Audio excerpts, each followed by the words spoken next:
പിതാവും പുത്രനും പരിശുദ്ധരുമായ സത്യേക ദൈവത്തിൻ്റെ തിരുനാമത്തിൽ ആമേൻ. കഴിഞ്ഞ വീഡിയോയിൽ പറഞ്ഞതുപോലെ ഇന്നത്തെ വീഡിയോയിൽ നമ്മൾ ചർച്ച ചെയ്യുന്നത് സെവറിയോസിൻ്റെ ജീവചരിത്രമാണ്. മൗർ സെവറിയോസ് ഓഫ്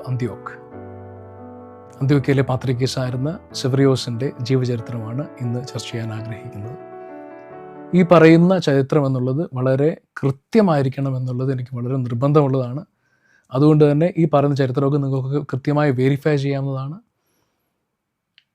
പല വീഡിയോകൾ നിങ്ങൾ മൗർ സെവറിയോസിൻ്റെ കണ്ടിട്ടുണ്ടായിരിക്കും. അതൊക്കെ ജി ചെയ്തതായാലും മറ്റ് നിരവധി വീഡിയോകൾ യൂട്യൂബിലൊക്കെ അവൈലബിൾ ആണ്.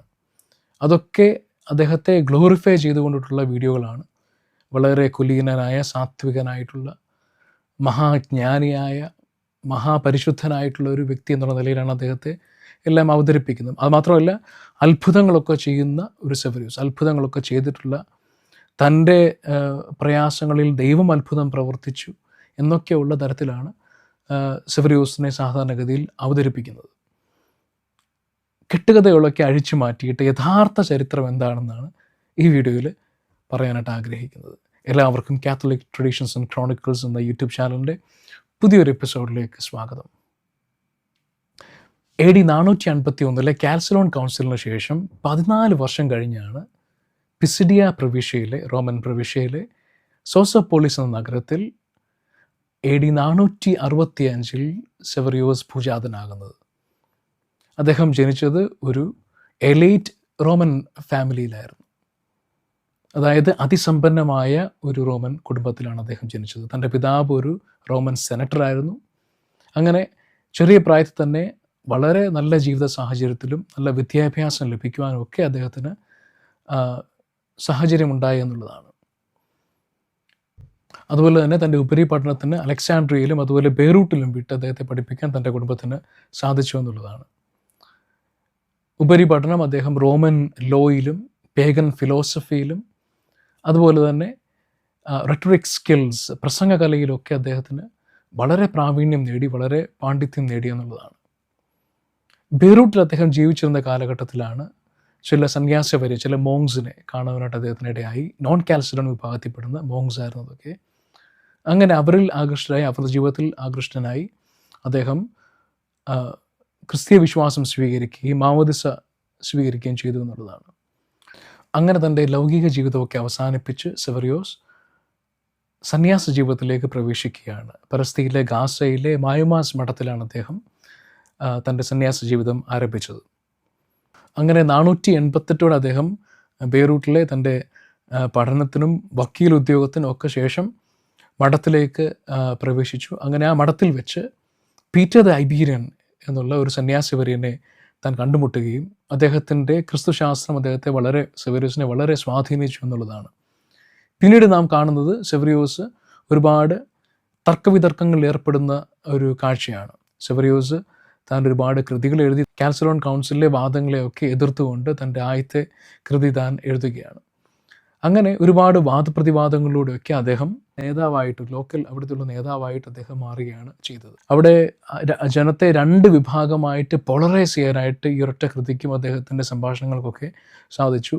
അങ്ങനെ ഒരു വിഭാഗത്തിൽ അവിടെ ജെറുസലേമിൻ്റെ പാത്രിക്കീസും അവിടെ ഉണ്ടായിരുന്ന കാൽസഡോൺ ബിഷപ്പ്മാരും അവരുടെ ജനങ്ങളും എല്ലാം ഒരു വിഭാഗത്തിലും, നേരെ ഓപ്പോസിറ്റിൽ സെവറിയോസും അവിടെ ഉണ്ടായിരുന്ന മോങ്സും പിന്നെ അവരുടെ സപ്പോർട്ട് ചെയ്യുന്ന ജനങ്ങളുമെല്ലാം ഒരു വിഭാഗം. അങ്ങനെ 2 പക്ഷമായിട്ട് ഈ പ്രദേശത്തിലെ ആളുകൾ മാറി തമ്മിലടിക്കാൻ തുടങ്ങി എന്നുള്ളതാണ്.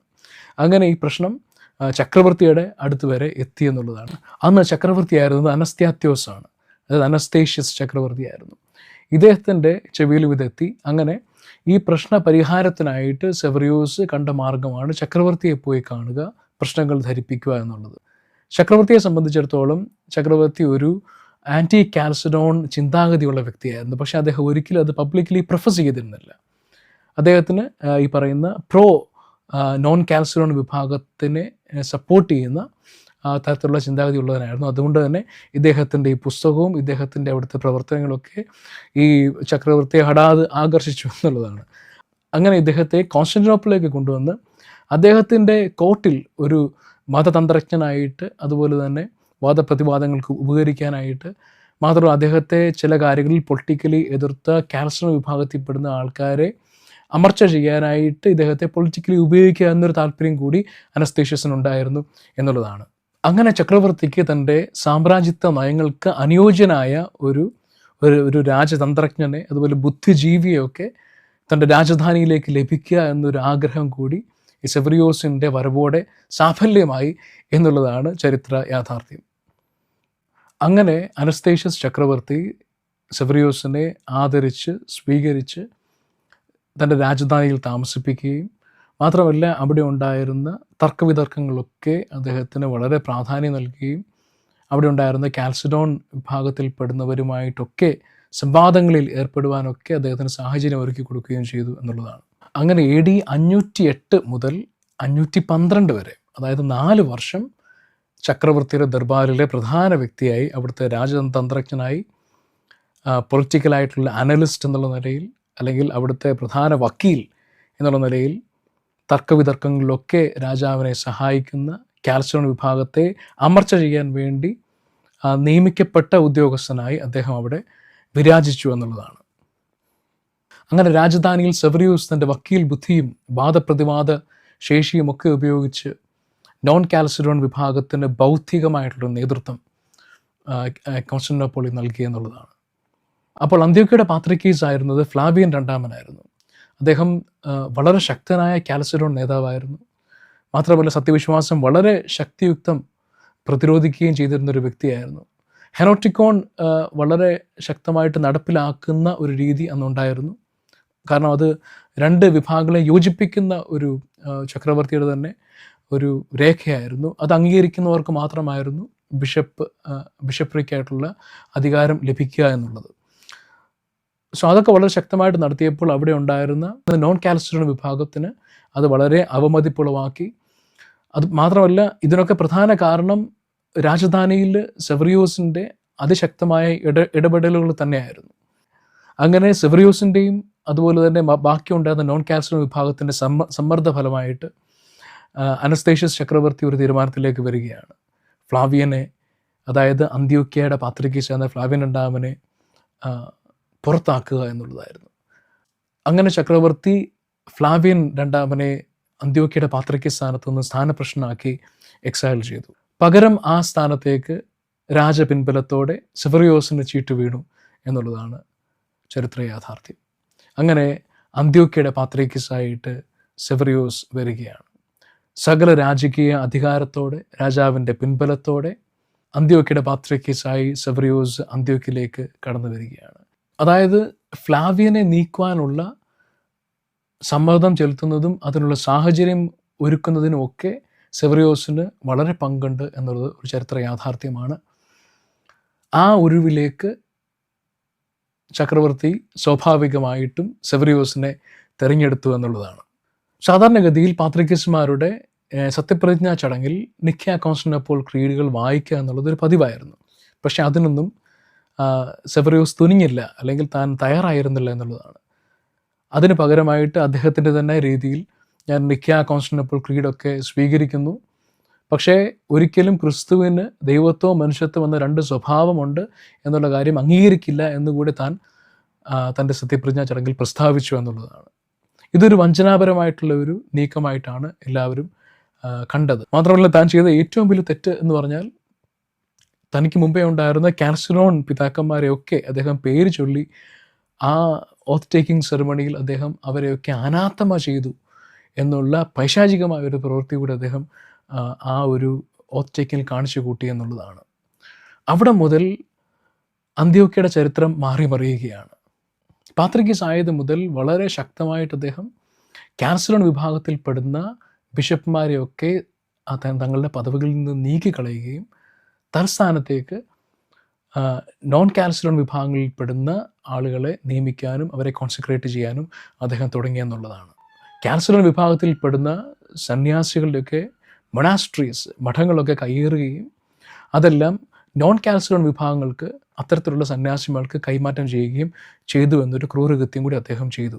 മറ്റൊരു വിവാദപരമായിട്ടുള്ള ഒരു കാര്യമായിരുന്നു ട്രൈസ്യാഗ്യോനിൽ ഞങ്ങൾക്ക് വേണ്ടി ക്രൂശിക്കപ്പെട്ടവനെ ഞങ്ങളോട് കരുണ ചെയ്യണമേ എന്നുള്ള ഭാഗം ആഡ് ചെയ്തത്. അത് ശരിക്കും ആഡ് ചെയ്യുന്നത് തൻ്റെ മുൻഗാമിയായിരുന്ന പീറ്റർ ദ ഫുള്ളർ ആയിരുന്നു. അന്ത്യോക്യയുടെ തന്നെ പാത്രിക്കീസ് ആയിരുന്ന പീറ്റർ ദ ഫുള്ളർ ആയിരുന്നു.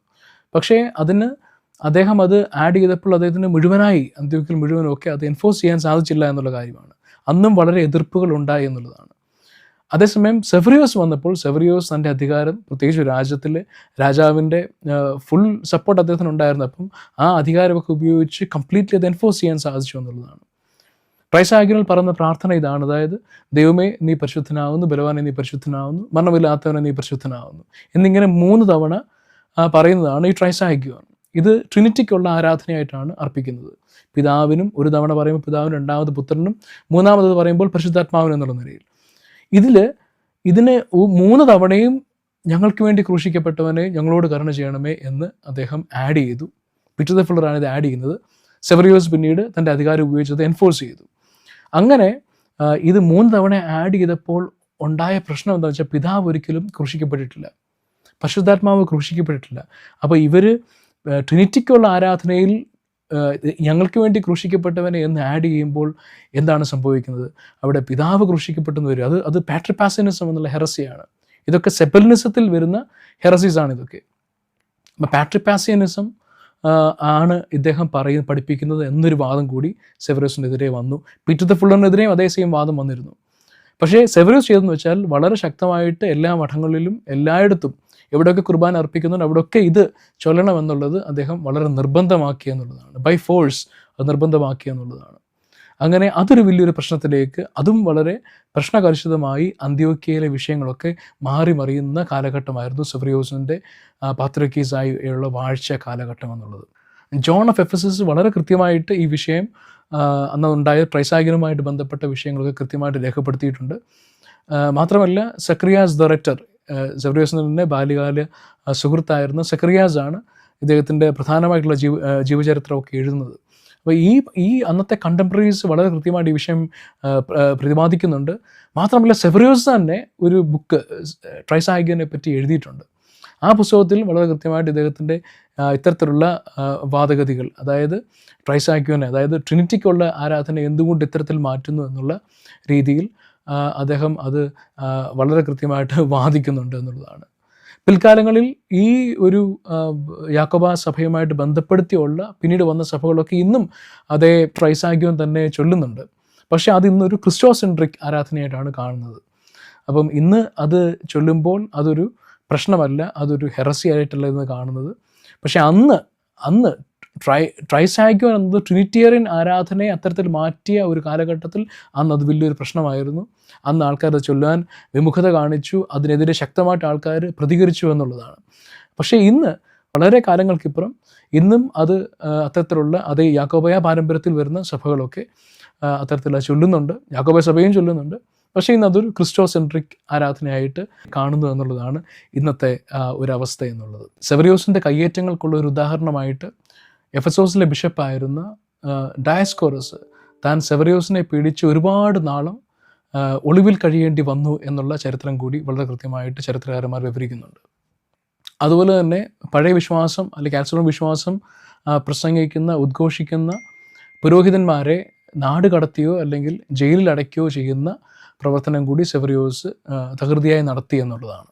അങ്ങനെ സൈനിക മേധാവികളെയും സേനാനികളെയൊക്കെ ഉപയോഗിച്ച് തൻ്റെ താല്പര്യങ്ങളൊക്കെ വളരെ കൃത്യമായിട്ട് ആ കാലങ്ങളിൽ നടപ്പാക്കാനായിട്ട് സെവറിയോസിന് സാധിച്ചു എന്നുള്ളതാണ്. പ്രാദേശിക ഭരണാധികാരികൾ ഇദ്ദേഹത്തിൻ്റെ ആജ്ഞകൾ നടപ്പിലാക്കിയില്ലെങ്കിൽ ചക്രവർത്തിയെ തന്നെ നേരിട്ട്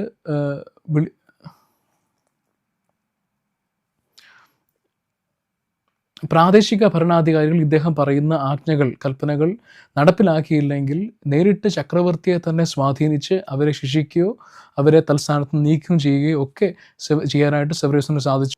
കാൽസഡോൺ വിഭാഗത്തിൽ പെടുന്നവരെ മാത്രമല്ല, നോൺ കാൽസഡോൺ വിഭാഗത്തിൽ പെടുന്നവരെ പോലും അദ്ദേഹം വെറുതെ വിട്ടില്ല എന്നുള്ളതാണ്. സെവറിയോസ് പറയുന്നത് അംഗീകരിച്ചില്ലെങ്കിൽ തൻ്റെ കൂടെയുള്ളവരെ പോലും നന്നായി പീഡിപ്പിക്കാനായിട്ട് സെവറിയോസിന് സാധിച്ചു എന്നുള്ളതാണ്. ഒരു ഉദാഹരണം പറഞ്ഞാൽ ജൂലിയൻ ഓഫ് ഹാലിക്കാനസിസ്, അദ്ദേഹവുമായിട്ട് സെവറിയോസിനുണ്ടായ ഒരു തർക്കമെന്ന് വെച്ചാൽ കർത്താവായ യേശുക്രിസ്തുവിൻ്റെ ശരീരം സംബന്ധിച്ച്, അതിൻ്റെ നശ്വരത സംബന്ധിച്ച് രണ്ട് വാദങ്ങൾ ഇവർ തമ്മിലുണ്ടായി. അങ്ങനെ അത്തരത്തിലുള്ള വിഷയത്തിൽ ഇദ്ദേഹത്തെയും ഇദ്ദേഹത്തിൻ്റെ പിൻഗാമികളെ പിന്നീടുള്ളവരെയൊക്കെ അദ്ദേഹം അവരുടെ പള്ളികളും അതുപോലെ തന്നെ അവരുടെ സ്വാധീന മേഖലകളിലൊക്കെ അവരെ പുറത്താക്കുകയും അതൊക്കെ പൂട്ടിയിടുകയും ഒക്കെ ചെയ്തു എന്നുള്ള ചരിത്രം കൂടി സെവറിയോസിനുണ്ട്.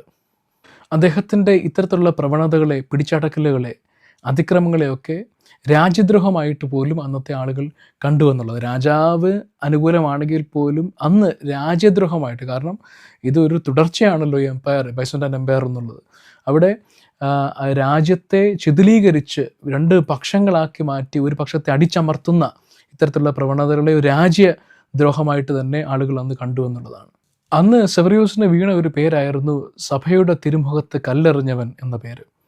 കാരണം അവയൊക്കെ സഭയുടെ ഐക്യത്തെ രാഷ്ട്രീയപരമായിട്ടും ഭീകരകരമായിട്ടും നേരിട്ടു എന്നുള്ളതാണ് സെവറിയോസ് ചെയ്ത പാതകം. അങ്ങനെ കാൽസുലൻ വിഭാഗത്തിൽ പെടുന്നവരുടെ അന്നത്തെ രേഖകളിൽ, അതായത് സെവറിയോസിൻ്റെ അതേ കാലഘട്ടത്തിൽ എഴുതപ്പെട്ട കണ്ടംപററി ആയിട്ടുള്ള രേഖകളിലൊക്കെ സെവറിയോസിന് ഒരു മതഭ്രാന്തനായിട്ടും ഒരു വിഘടനവാദിയായിട്ടും ഒരു രാഷ്ട്രീയ കയ്യാളിയായിട്ടൊക്കെയാണ് എഴുതപ്പെട്ടിട്ടുള്ളത് എന്നുള്ളതാണ് ചരിത്ര യാഥാർത്ഥ്യം. ഇത്തരത്തിലുള്ള ഡീപ്ലി പോളറൈസിങ് ആയിട്ടുള്ള, മറ്റുള്ളവരെ അടിച്ചമർത്തുന്നതായിട്ടുള്ള ഇദ്ദേഹത്തിൻ്റെ സ്വഭാവം കാരണം ഒരുപാട് റയോട്ട്സ് ആ കാലഘട്ടത്തിലുണ്ടായി. പ്രശ്നകലുഷിതമായ അന്തരീക്ഷത്തിലൂടെയാണ് അന്ത്യോക്യ അന്നൊക്കെ കടന്നുപോയി എന്നുള്ളതാണ്.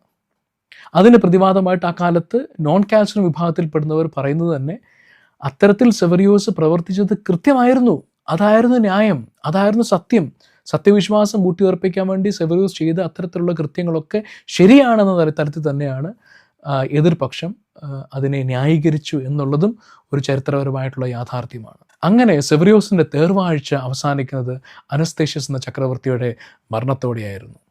അതുവരെ അട്ടിമറികൾ നടത്തിയ, പിടിച്ചടക്കലുകൾ നടത്തിയ, അടിച്ചമർത്തലുകൾ നടത്തിയ സെവറിയോസിൻ്റെ ദുരന്തകാലം അവിടെ ആരംഭിക്കുകയാണ്.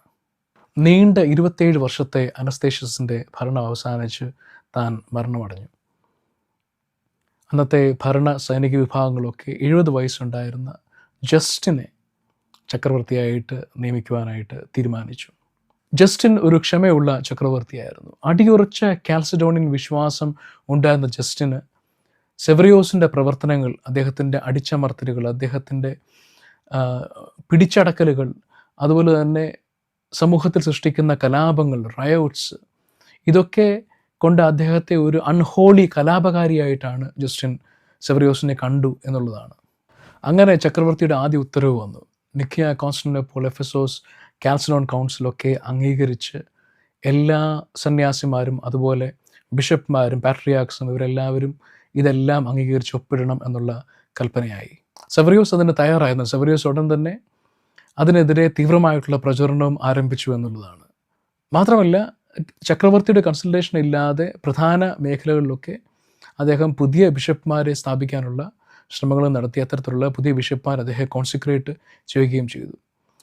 അതായത് അന്ത്യോക്യ, അലക്സാൻഡ്രിയ, കോൺസ്റ്റാന്റിനോപ്പിളിലൊക്കെ, പ്രത്യേകിച്ച് ബൈസന്റൈൻ എംപയറിൽ ഇവിടെ രാജാവിൻ്റെ, പ്രത്യേകിച്ച് രാജഭരണമായിട്ട് ബന്ധപ്പെടുത്തി രാജാവിനുമായിട്ട് കൺസൾട്ടേഷനിൽ മാത്രമേ പ്രധാന മേഖലകളിൽ, റൂറൽ ഏരിയയിലല്ല, പ്രധാന മേഖലകളിലൊക്കെ, പ്രത്യേകിച്ച് സിറിയയിലൊക്കെയുള്ള പ്രധാന മേഖലകളിലൊക്കെ, പ്രത്യേകിച്ച് നഗരമായിട്ട് ബന്ധപ്പെട്ട മേഖലകളിലൊക്കെ ബിഷപ്പ്മാരെ അവരോധിക്കാൻ പാടുള്ളൂ എന്നുള്ളതാണ് അന്നുണ്ടായിരുന്ന നിയമം.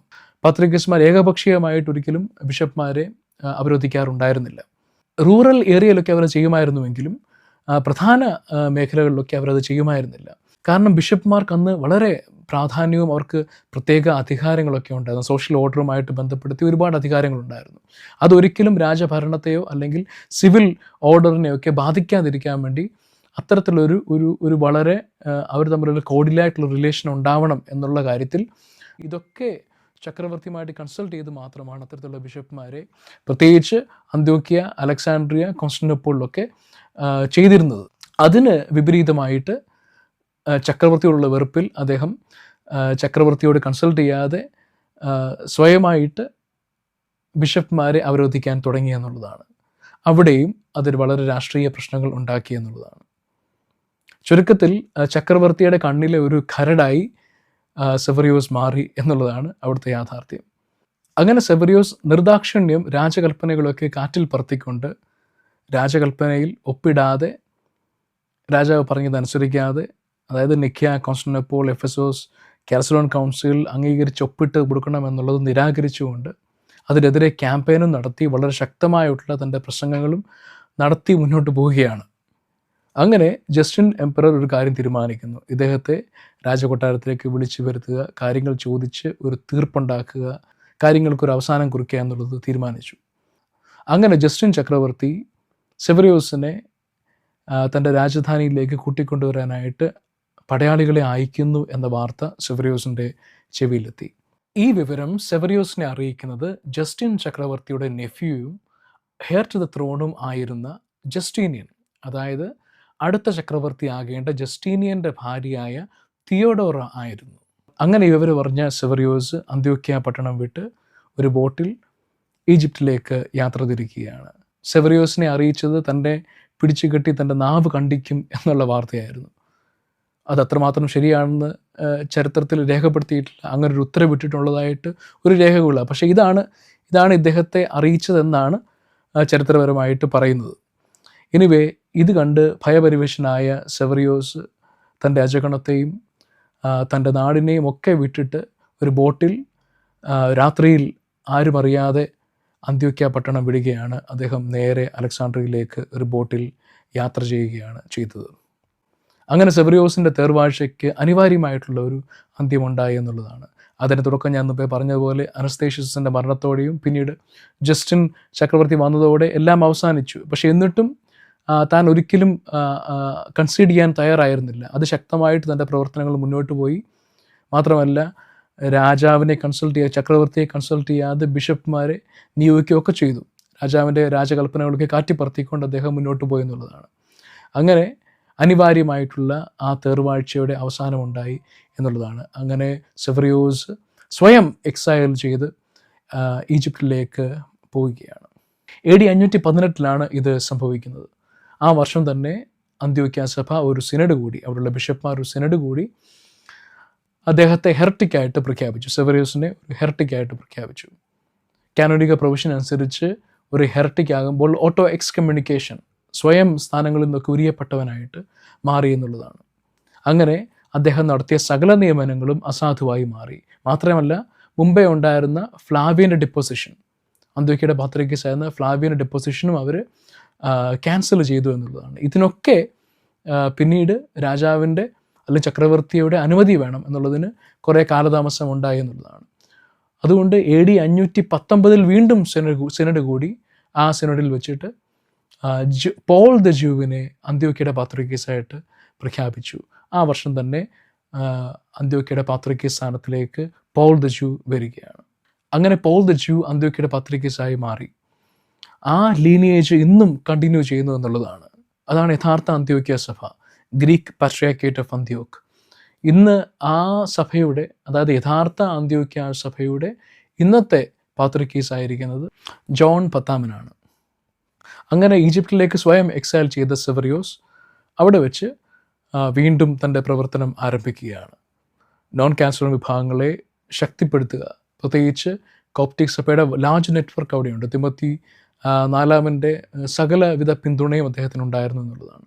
മൊനാസ്റ്റുകൾ തോറും അദ്ദേഹം നടന്ന് ഈ മിയാഫിസൈറ്റിസം അവിടെ ശക്തമായിട്ട് പഠിപ്പിക്കുകയും അങ്ങനെ നോൺ കാൽസറൻ വിഭാഗത്തെ, പ്രത്യേകിച്ച് കോപ്റ്റിക് സഭയെയും തിയോളജിക്കലി അവരെ സപ്പോർട്ട് ചെയ്യുകയും മാത്രമല്ല സമാന്തരമായിട്ട് അന്ത്യോക്യ സഭയുടെ ഭരണം നടത്താനുള്ള ശ്രമം കൂടി ഈ സെവറിയോസ് നടത്തി എന്നുള്ളതാണ്.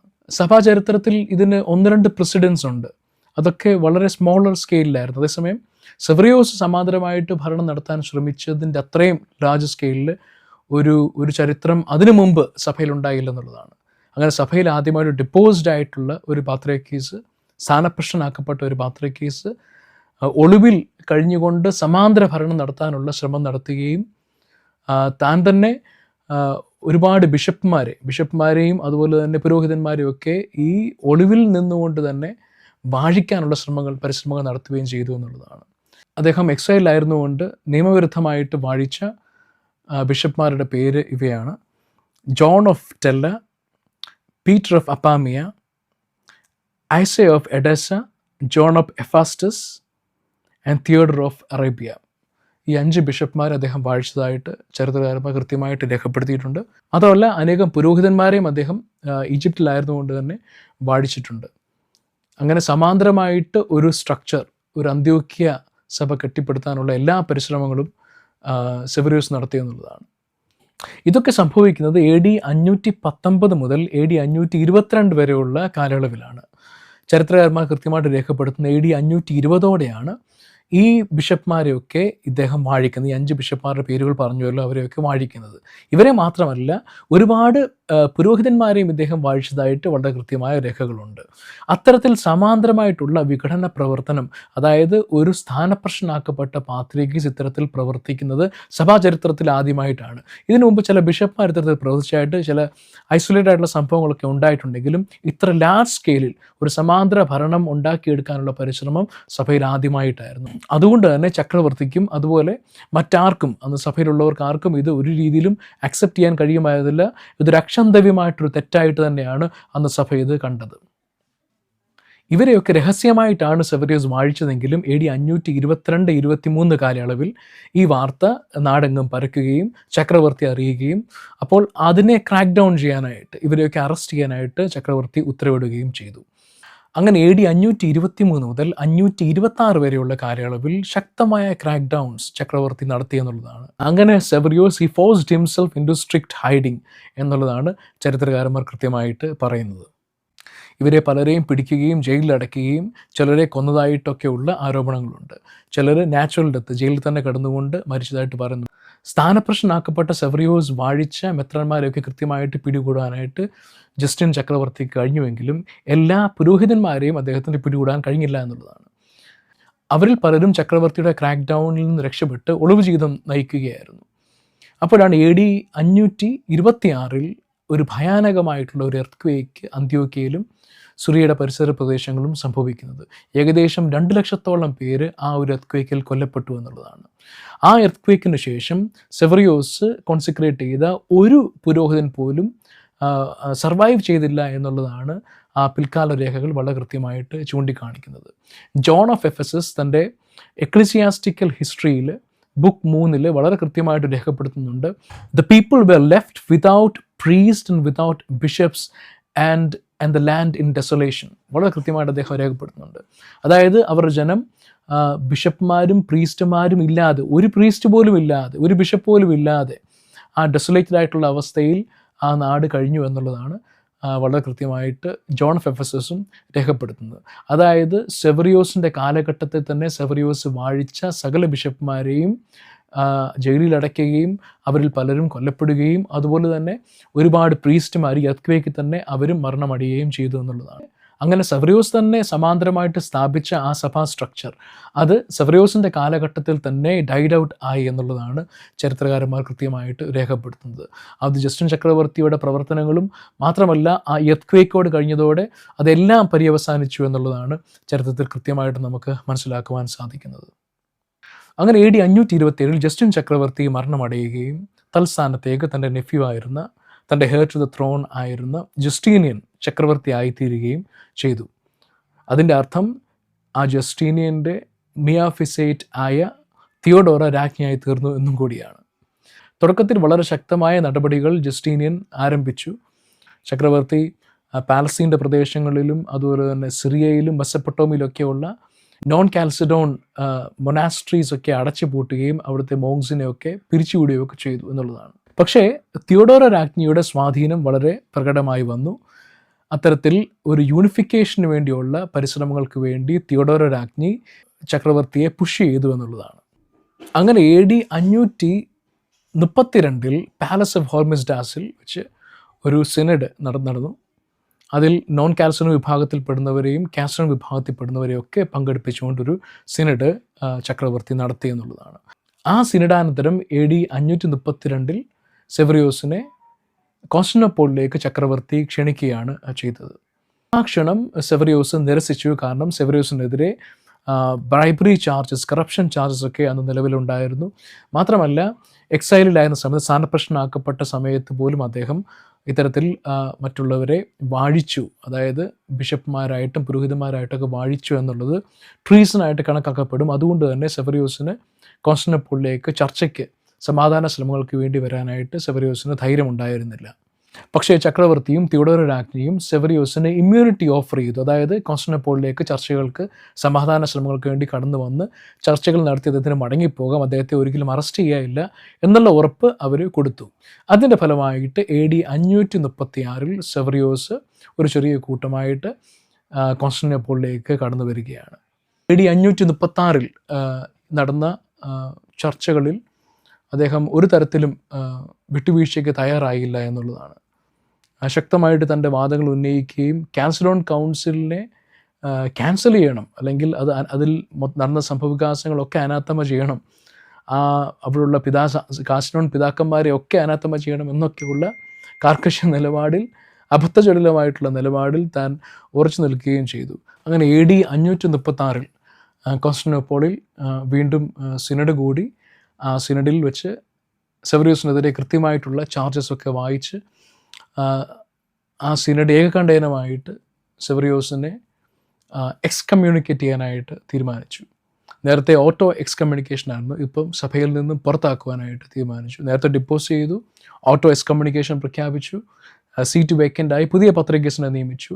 ഇപ്പോൾ സെവറിയോസിനെ കോൺസ്റ്റന്റിനോപ്പിളിലേക്ക് വിളിച്ചു വരുത്തി താൻ കൺസിഡർ ചെയ്യുന്നില്ല എന്ന് കണ്ടപ്പോൾ അദ്ദേഹത്തെ സിനഡ് കൂടിയിട്ട്, ലാർജർ സിനഡ് കൂടിയിട്ട് അദ്ദേഹത്തെ എക്സ്കമ്മ്യൂണിക്കേറ്റ് ചെയ്യാനായിട്ട് തീരുമാനിക്കുകയും ആ സിനഡിൽ വെച്ച് അദ്ദേഹത്തെ അനാത്തമ ചെയ്തു, ശപിച്ച് അദ്ദേഹത്തെ തള്ളി. അദ്ദേഹം പറഞ്ഞ ഹെറസീസ് കൃത്യമായിട്ട്, കഴിഞ്ഞ വീഡിയോയിലൊക്കെ നമ്മൾ കൃത്യമായിട്ട് സെവറിയോസ് എന്തൊക്കെ ഹെറസീസ് ആണ് പറഞ്ഞത്, മോണോഫിസൈറ്റിസം എന്ന ഹെറസി, നെസ്റ്റോറിനിസം എന്ന ഹെറസി, ഇത് രണ്ടും എങ്ങനെ ഒരാളുടെ മേൽ ആരോപിക്കാൻ പറ്റുമെന്നുള്ളത് വളരെ കൃത്യമായിട്ട് നമ്മൾ വിവരിച്ചതാണ്. ഈ രണ്ട് ഹെറസീസ്, പിന്നെ മാത്രമല്ല അവരുടെ മേലുണ്ടായിരുന്ന സെബലിനിസം, പാട്രിപ്പാസിനിസം എന്നുള്ള ഹെറസി, അത് ട്രൈസാഗിയനുമായിട്ട് ബന്ധപ്പെട്ട്, ഇതൊക്കെ കൃത്യമായിട്ട് വിവരിച്ചുകൊണ്ട് സഭയെ ശിഥിലമാക്കിയ, സഭയെ സ്കിസത്തിലേക്ക് നയിച്ച സമാന്തര സംഘടനകൾ പണിതുയർത്ത, മാത്രമല്ല എക്സൈലിൽ നിന്നുകൊണ്ട് തന്നെ തെറ്റായിട്ട് നിയമവിരുദ്ധമായിട്ട് ബിഷപ്പ്മാരെ വാഴിച്ച, അതുപോലെ തന്നെ താൻ പാത്രിക ചെയ്യുന്ന സമയത്ത് അദ്ദേഹത്തിനെതിരെ ഉണ്ടായിരുന്ന ചാർജസ് ഒരുപാടുണ്ടായിരുന്നു. ഉണ്ടായിരുന്ന റയറ്റ്സ്, തെറ്റായിട്ട് പള്ളികൾ അതുപോലെ തന്നെ മഠങ്ങളൊക്കെ പിടിച്ചടക്കിയ കാര്യങ്ങൾ, തെറ്റായിട്ട് ബിഷപ്പ്മാരെ ഡിപ്പോസ് ചെയ്ത കാര്യങ്ങൾ, മാത്രമല്ല ചക്രവർത്തിയുടെ അനുവാദമില്ലാതെ തെറ്റായിട്ട് ബിഷപ്പ്മാരെ അവരോധിച്ച കാര്യങ്ങൾ, ഇതെല്ലാം കൂടെ കൂടി ചേർത്ത് ഔദ്യോഗികമായിട്ട് സെവറിയോസ് ഓഫ് അന്ത്യോക്കിനെ എക്സ്കമ്മ്യൂണിക്കേറ്റ് ചെയ്യുകയും ചെയ്തു, അനാത്തമ ചെയ്യുകയും ചെയ്തു.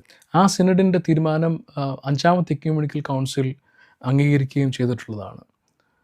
മാത്രമല്ല 5ാമത്തെ എക്യുമെനിക്കൽ കൗൺസിലിൽ ഇംപ്ലിസിറ്റ്ലി സെവറിയോസിനെ ശപിക്കുന്നുണ്ട്, നേരിട്ട് പേര് പറഞ്ഞില്ലെങ്കിലും.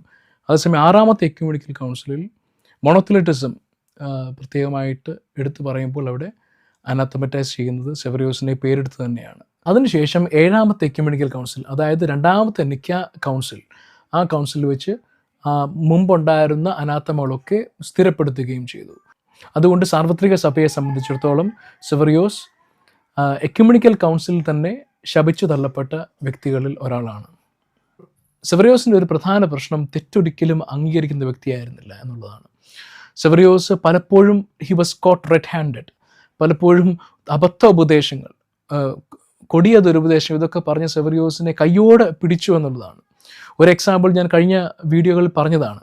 സെവറിയോസ് പറഞ്ഞ അതേ വാദങ്ങൾ തന്നെയാണ് ഇന്നും പലരും ഉന്നയിക്കുന്നത് എന്നുള്ളതാണ്.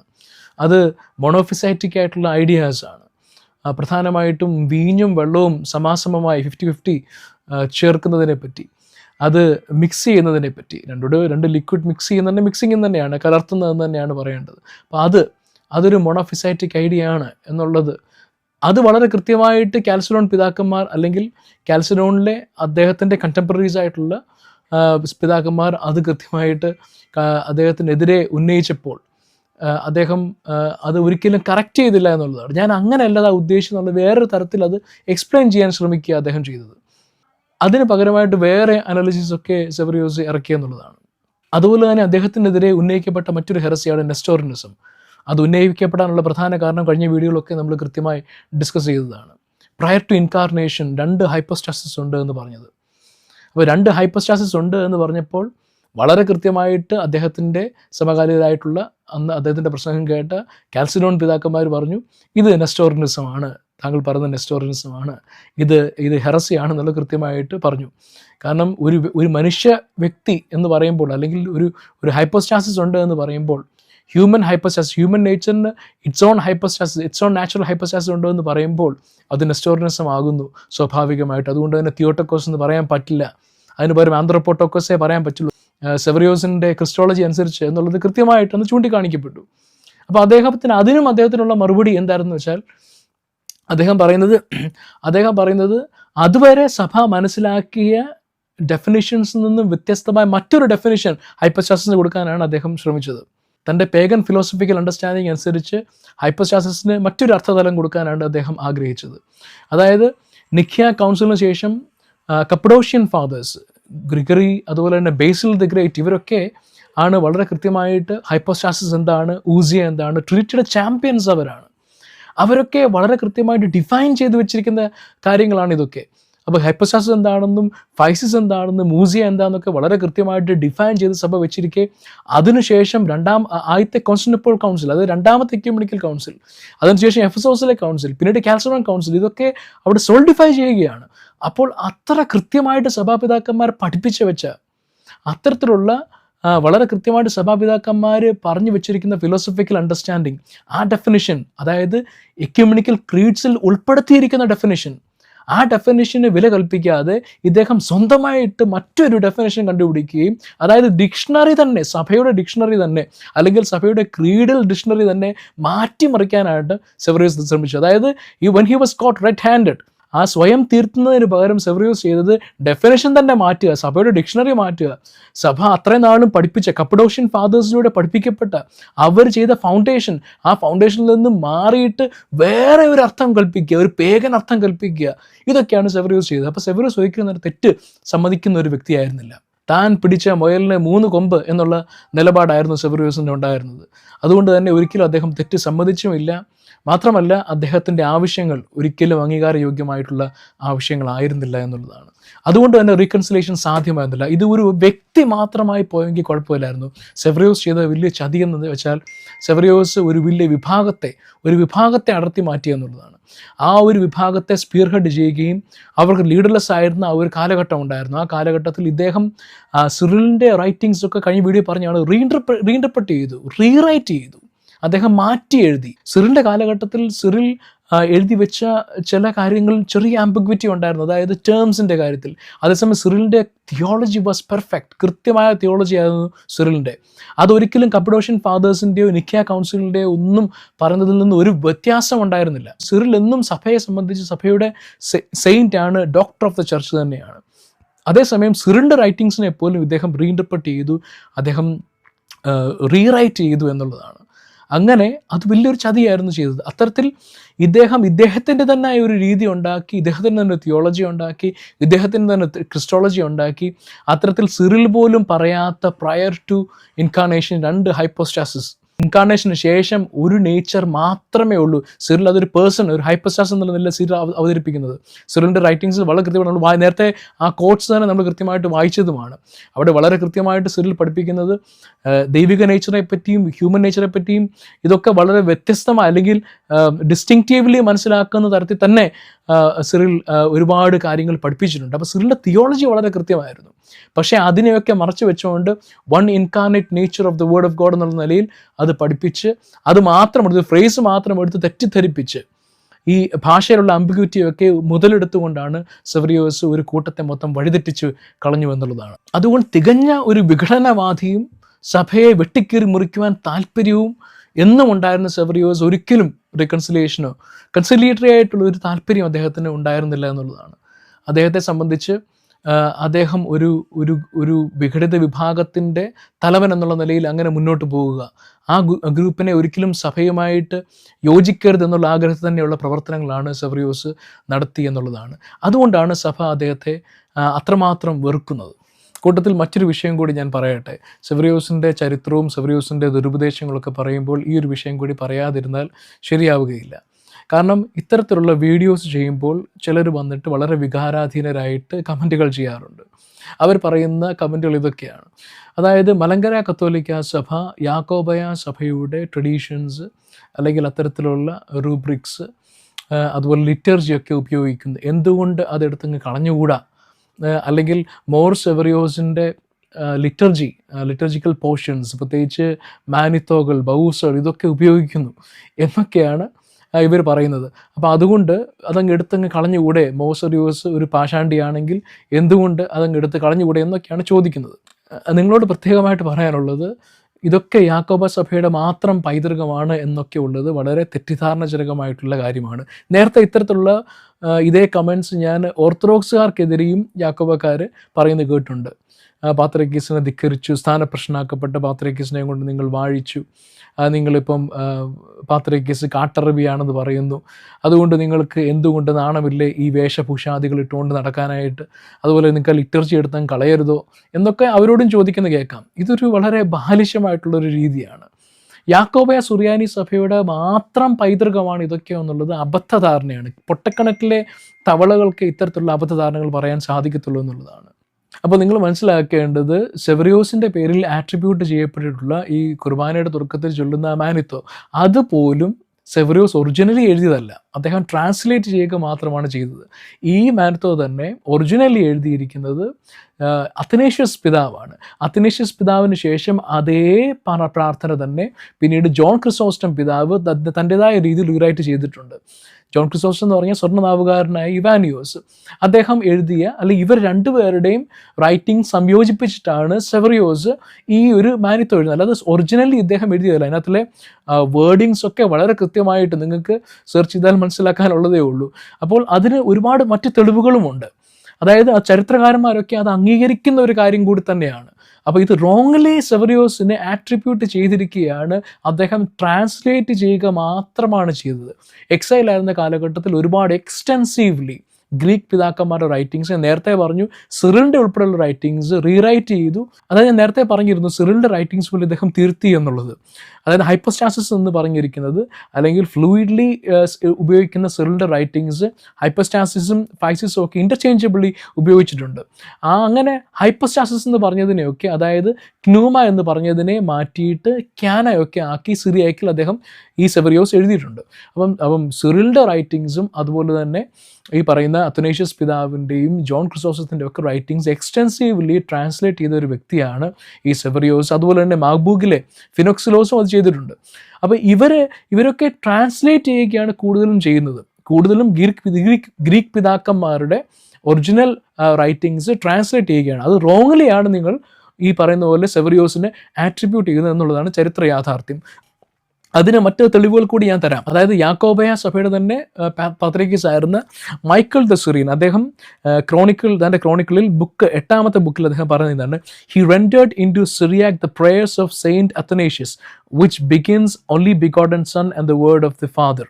ആ പറയുന്ന പ്രാർത്ഥന. So this is the same content this is the same content as the so called Manetho of Severus. അപ്പോൾ ഇത് വളരെ കൃത്യമായിട്ട് മൈക്കിൾ ദ സിറിയൻ എന്ന് പറഞ്ഞ പാത്രിക്കീസ്, യാക്കോബ സഭയുടെ പാത്രിക്കീസ് തന്നെ കൃത്യമായിട്ട് എഴുതിയിട്ടുണ്ട്. ബാറബ്രയ വളരെ കൃത്യമായിട്ട്, നിങ്ങളുടെ തന്നെ സഭാപിതാവാണ്, ചരിത്രകാരനാണ്, അതുപോലെ തന്നെ നിങ്ങളുടെ മഫ്രിയാനായിരുന്നു അദ്ദേഹം വളരെ കൃത്യമായിട്ട് രേഖപ്പെടുത്തുന്നുണ്ട്. Severus translated into Syriac several Greek prayers, among them the hymn Only Begotten Son and the Word of God attributed to John Chrysostom.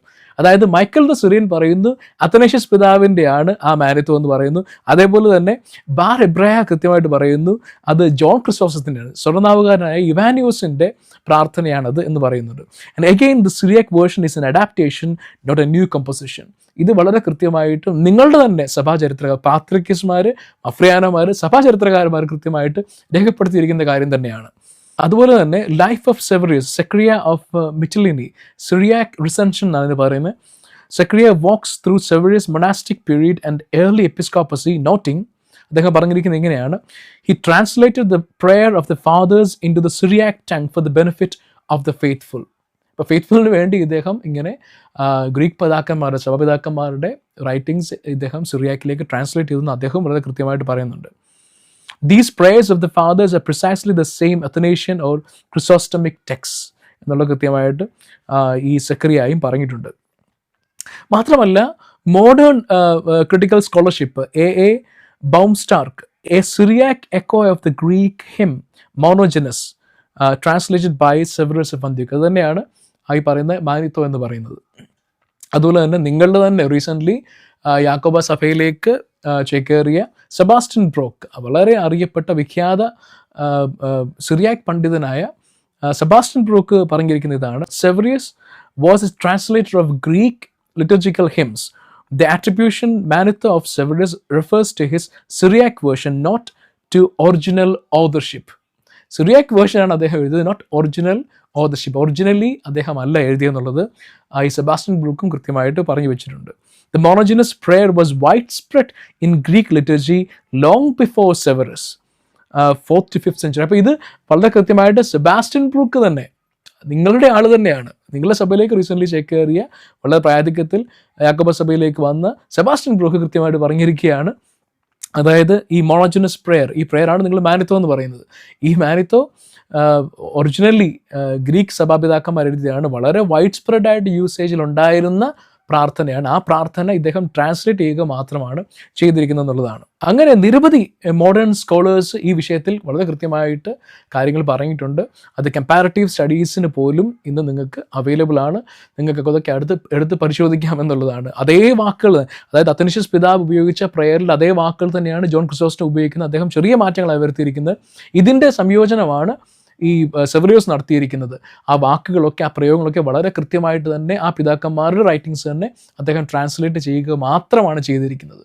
അതുകൊണ്ട് നിങ്ങൾ മനസ്സിലാക്കേണ്ടത് ഈ ഒരു സ്കിസത്തിനൊക്കെ മുമ്പേ ഉള്ള സർവ്വ സഭയും ഒരുപോലെ അംഗീകരിക്കുന്ന, അതായത് കത്തോലിക്ക സഭയുടെ തന്നെ ഭാഗമായിരുന്ന അത്തനേഷ്യസ് പിതാവും അതുപോലെ തന്നെ ജോൺ ക്രിസോസ്റ്റം പിതാവും ഒക്കെ എഴുതിയ പ്രാർത്ഥനകളുടെ ഒരു ട്രാൻസ്ലേഷൻ മാത്രമാണ്. So it is part of the common heritage, common liturgical ഹെറിറ്റേജിൻ്റെ ഭാഗമായിരിക്കുന്നത് മാത്രമാണ്. അപ്പോൾ നിങ്ങൾ മനസ്സിലാക്കേണ്ട മറ്റൊരു കാര്യം എന്താണെന്ന് വെച്ചാൽ, ഈ സെയിൻറ്റ് ജെയിംസ് ലിറ്റർജി എന്നത് തന്നെ, അത് സെയിൻറ്റ് ജെയിംസ് ലിറ്റർജി അത് തന്നെ എന്താണ്, അന്ത്യോക്യൻ എന്ന് പറയാൻ എക്സാക്ട്ലി പറ്റില്ല. അന്ത്യോക്യ അഡോപ്റ്റ് ചെയ്തെന്നുള്ള ശരിയാണ്, പക്ഷേ it was basically Jerusalem liturgy ആയിരുന്നു.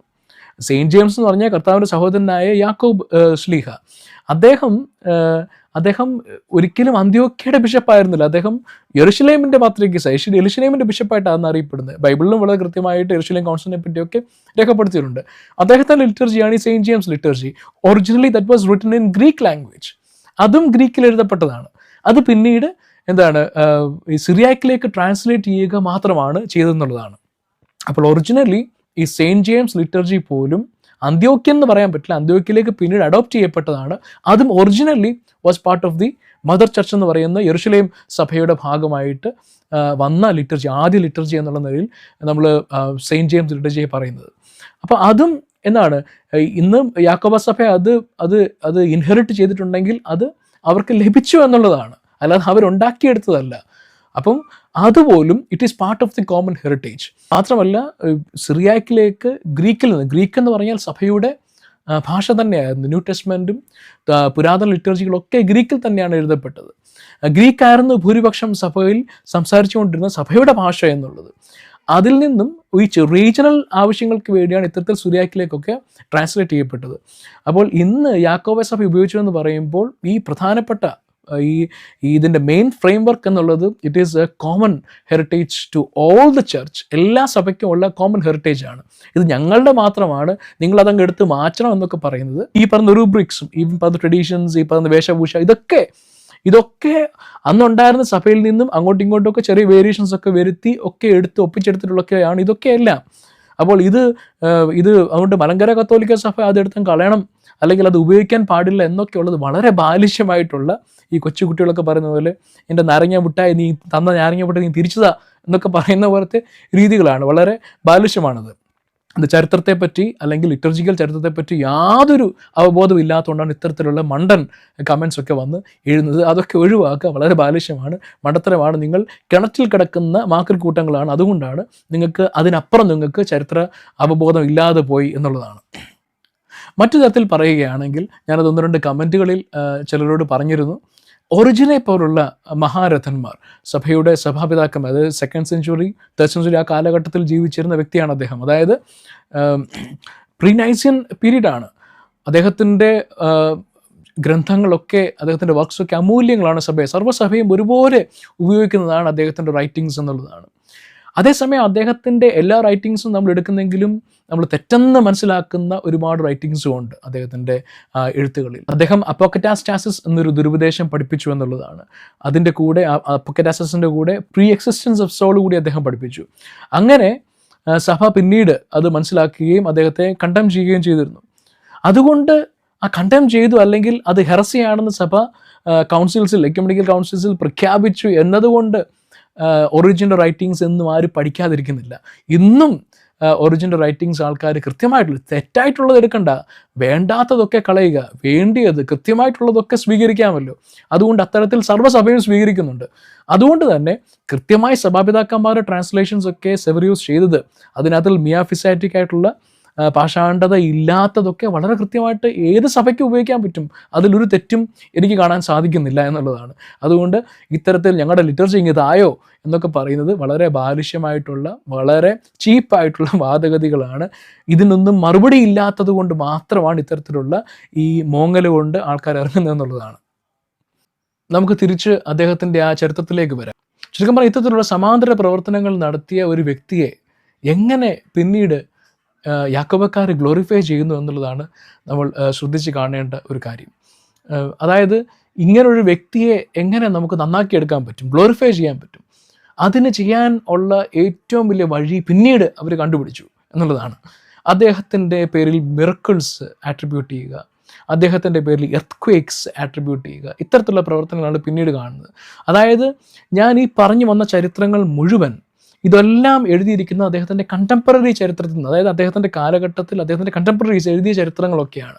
അതായത് കാൽസിഡോൺ ആൻഡ് നോൺ കാൽസിഡോൺ, രണ്ട് വിഭാഗത്തിൽ പെടുന്ന അദ്ദേഹത്തിൻ്റെ കാലഘട്ടത്തിൽ ജീവിച്ചിരുന്ന ആളുകൾ തന്നെ എഴുതിയ ചരിത്രത്തിൽ നിന്നാണ് പറയുന്നത്. പ്രധാനമായിട്ടും സക്രിയ ദൊറക്ചർ, അദ്ദേഹത്തിൻ്റെ തന്നെ സ്നേഹിതനായിരുന്ന സക്രിയാസ്, അദ്ദേഹത്തിൽ നിന്നും അദ്ദേഹം എഴുതി വെച്ചിരിക്കുന്ന കാര്യങ്ങളാണ് പ്രധാനമായിട്ടും പറഞ്ഞത്.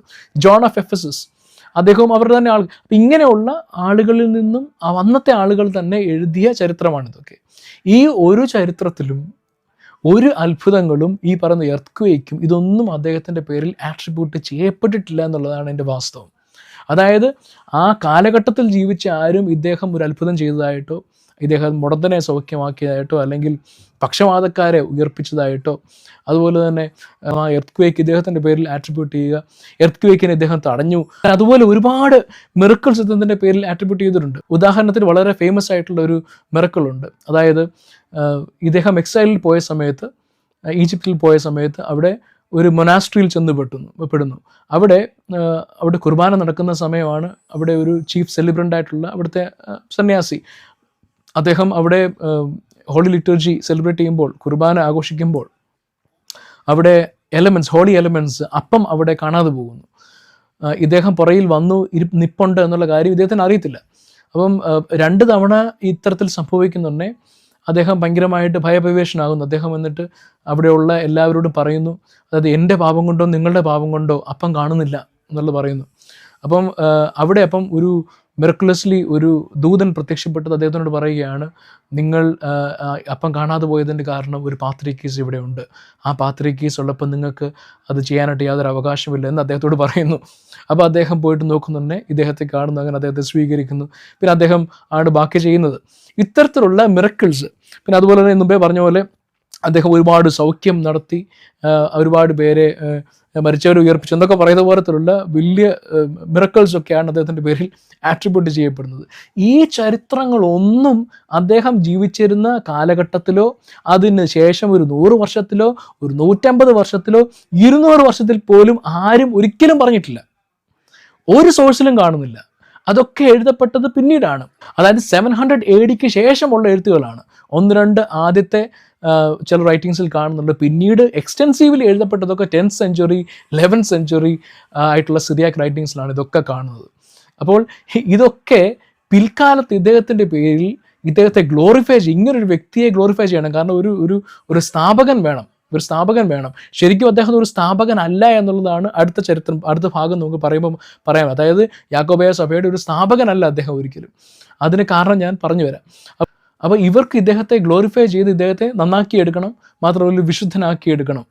അപ്പോൾ അങ്ങനെ ഇദ്ദേഹത്തെ ഒരു ഇരയായിട്ട് ഈ സാമ്രാജ്യ ശക്തികളുടെ, അല്ലെങ്കിൽ അവരുടെ മേൽ അവരിൽ നിന്നും തൻ്റെ കുഞ്ഞാടികളൊക്കെ രക്ഷിക്കാൻ വേണ്ടി സ്വയം എക്സൈലിലേക്ക് പോയ, അല്ലെങ്കിൽ അവിടെ വളരെ കഷ്ടപ്പെട്ട, അങ്ങനെയൊക്കെ പറഞ്ഞ ഒരു ഇരവാദം ആണ് ഇവിടെ ബേസിക്കലി സെവറിയൂസിന് വേണ്ടി ഉന്നയിക്കപ്പെടുന്നത്. മാത്രമല്ല അദ്ദേഹം പരമസാത്വികനാണെന്നും തികഞ്ഞ വിശുദ്ധനായിരുന്നെന്നും ഒന്നൊക്കെ കാണിക്കാൻ വേണ്ടിയാണ് ദൈവം അത്ഭുതങ്ങൾ ഇദ്ദേഹത്തിന് വേണ്ടി പ്രവർത്തിച്ചു, എർത്ത്ക്വേക്ക് വരെ ഇദ്ദേഹത്തിൻ്റെ പേരിൽ നടത്തി എന്നൊക്കെ ഇവർ പറയുന്നത്. അപ്പോൾ ഇതൊക്കെ ഇദ്ദേഹത്തെ ഗ്ലോറിഫൈ ചെയ്യാൻ വേണ്ടിയാണ്. അതായത് ഇത്തരത്തിലുള്ള ഒരു കാര്യങ്ങളും അന്നത്തെ കാലഘട്ടത്തിൽ അദ്ദേഹത്തിൻ്റെ സ്നേഹിതന്മാരോ അദ്ദേഹത്തിൻ്റെ കൂടെ ഉണ്ടായിരുന്നവരോ ആരും ഒരിക്കലും എഴുതിയിട്ടില്ല, ആ കാലഘട്ടത്തിൽ എഴുതിയിട്ടില്ല. പിന്നീട് 200-300 വർഷത്തിന് ശേഷമൊക്കെ ഉള്ള എഴുത്തുകളിലാണ് ഇതൊക്കെ ആദ്യമേ കാണപ്പെട്ടു തുടങ്ങുന്നത്. പിന്നീട് എക്സ്റ്റെൻസീവ്ലി ഇപ്പോൾ പറഞ്ഞ പോലെ 10-ാം നൂറ്റാണ്ടിന് ശേഷമാണ് ഇതൊക്കെ എഴുതുന്നത്. അപ്പോൾ ഇതൊക്കെ ചരിത്ര യാഥാർത്ഥ്യങ്ങളല്ല, കെട്ടുകഥകളാണ്. ഞാൻ പറഞ്ഞ കെട്ടുകഥകളാണ്. ഇദ്ദേഹത്തിൻ്റെ പേരിൽ ആട്രിബ്യൂട്ട് ചെയ്യപ്പെടുന്ന മിറക്കിൾസ് ഒക്കെ വെറും കെട്ടുകഥകളാണെന്നുള്ളതാണ് അതിൻ്റെ ചരിത്ര യാഥാർത്ഥ്യം. അതുപോലെ തന്നെ സെവറിയോസിനെ ഗ്ലോറിഫൈ ചെയ്യാൻ വേണ്ടി പറയുന്ന മറ്റൊരു കാര്യമാണ്, അതായത് അദ്ദേഹം അന്ത്യോക്യയിലെ പാത്രിക്കീസായി വന്ന സമയത്ത് അവിടെ ഉണ്ടായിരുന്ന കുളക്കടവുകളൊക്കെ, അതായത് ഈ സ്വിമ്മിങ് പൂൾസ് ഒക്കെ ഉണ്ടായിരുന്നു, അതൊക്കെ നശിപ്പിച്ചു. അത്ര ലക്ഷറീസ് ആയിട്ടുള്ള കാര്യങ്ങൾക്കും അദ്ദേഹത്തിന് താല്പര്യം എന്നൊക്കെയുള്ള കാര്യങ്ങൾ. പക്ഷേ നമ്മൾ ചിന്തിക്കേണ്ടത്, അത് പറഞ്ഞിട്ട് ഇദ്ദേഹത്തിൻ്റെ ഒരു എസ്തറ്റിക് ലൈഫ് ആയിരുന്നു ഇത് താല്പര്യപ്പെട്ടതെന്നുള്ളതൊക്കെ ശരിയായിരിക്കാം, അതിനകത്തൊന്നും തെറ്റ് പറയുന്നില്ല. പക്ഷേ അദ്ദേഹം അന്ന് ചെയ്ത പ്രവർത്തനത്തെപ്പറ്റി വളരെ കൃത്യമായിട്ട് അദ്ദേഹത്തിൻ്റെ ചരിത്രത്തിൽ കൃത്യമായിട്ട് പറയുന്നുണ്ട്.